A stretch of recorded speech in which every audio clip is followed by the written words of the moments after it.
Freud desperately wanted to see Egyptian pyramids, but he was so terrified of death, they're phenomenally wrong.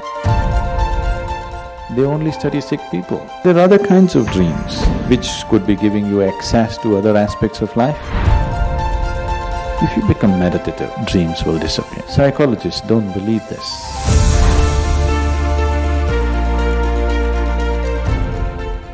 Why do dreams occur? Are dreams related to karma? And is there a way I can avoid them? If you bring a certain level of awareness into your life, dream will completely disappear. Psychologists don't believe this. They don't believe that one can live without a dream.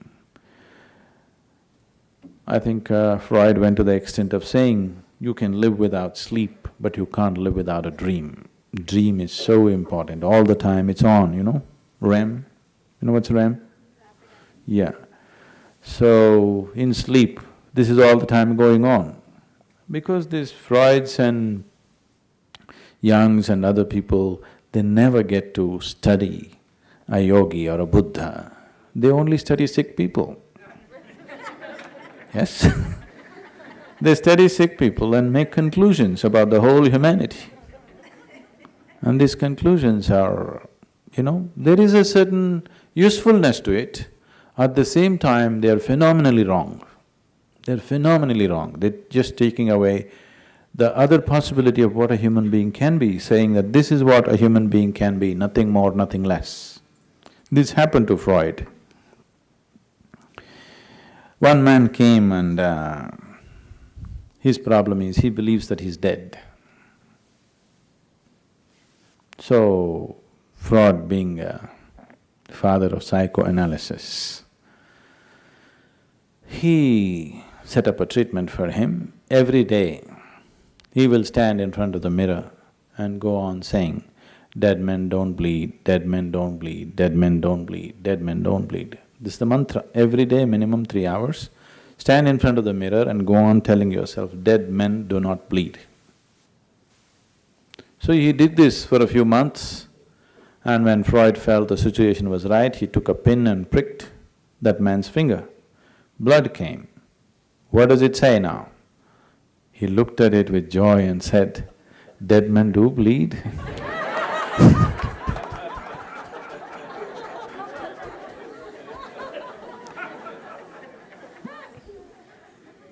And Freud himself was so terrified of death. Do you know this? He was so terrified of death. It was his dream to see the Egyptian pyramids. Freud desperately wanted to see Egyptian pyramids. But he was so terrified of death, all his life he could never muster enough courage to go there. And this man makes the ultimate statement about humanity, okay? There is value to his study, I'm not trying to dismiss everything, but they should not make ultimate statements about humanity, that's only one face of humanity. Insanity is just one face of humanity. Compulsiveness is just one face of humanity. That's not everything. There is a way of raising beyond all those things. If only Freud has a subject who could, suppose he found a yogi and studied him, then all his conclusions would have been very, very different. I will not go into the whole gamut of what dreams are. Actually, there are 4 types of dreams. One can have 4 different types of dreams. 90% of the dreams that people have are simply unfulfilled desires. Just unfulfilled desires trying to find expression when you're in sleep. If people don't dream, a lot of them would be much more frustrated than they are right now, because dreams sort of satisfy their desiring process. Many things that they cannot do in their life, they will do in their dreams. Yes, so that's why the dream makers, the dream machines have become so popular. The cinema and television has become so popular because now you can just sit there popping the corn without doing anything. You can fall in love with somebody, you can fight, you can bash the whole Martians who come from somewhere You can do everything, still popping the corn. It gives you don't have to do anything with your life. So the dream machines are so popular because dream satisfies. Without living you can live. That's the significance of dream. Without any risk you can fall in love, without any risk you can fall out. If you do it in your life, all these things will cost. It'll cost life, But in the cinema, 3 hours you can fall in love and fall out. You can fight, have battles and works and come out without a scratch on your body. It gives you a free experience of life, but it's not life. There's a very big difference. So dreams are also just like that. Projection is just happening in your own mind, but it is the same thing. 90% of the dreams belong to this. But there are other kinds of dreams which could be giving you access to other aspects of life, which are rare. If I talk about it, you may start imagining everything about every little dream that you have, which is dangerous. So I would generally say, discount the dreams as just empty nonsense that's happening. If some dream is of a certain significance, anyway it'll manifest in a much more powerful way than just being a dream that you saw and you forgot.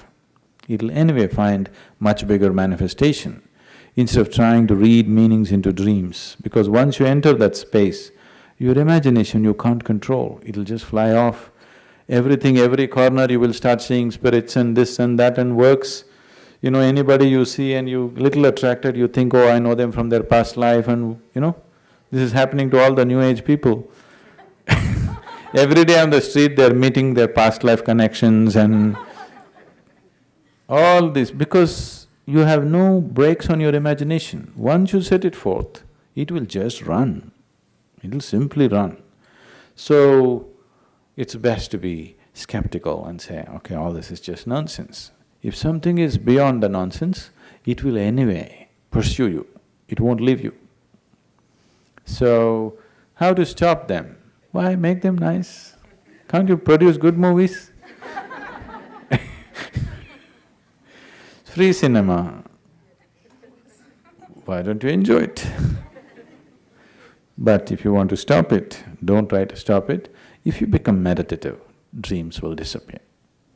Today also these things are going, we never usually subject ourselves to these things, but this happened a few years ago.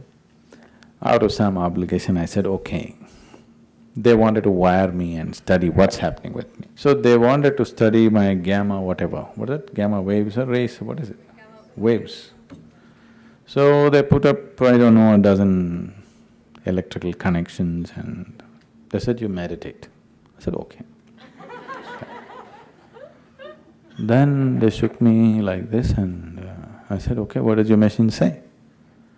They said, by all parameters you're dead. So I've been diagnosed dead by the doctors. You better watch out. Either dead or brain dead, whichever way. So if you can be like this, you are fully alive, but you're dead. You're wide awake, but you're fast asleep. If you can be like this, then all this nonsense that they're talking is not relevant to you. And every human being can be like this. It is not far away. It's not happened because people have not looked in that direction at all, that's all. It is not difficult, it's not far away, it need not take a lifetime.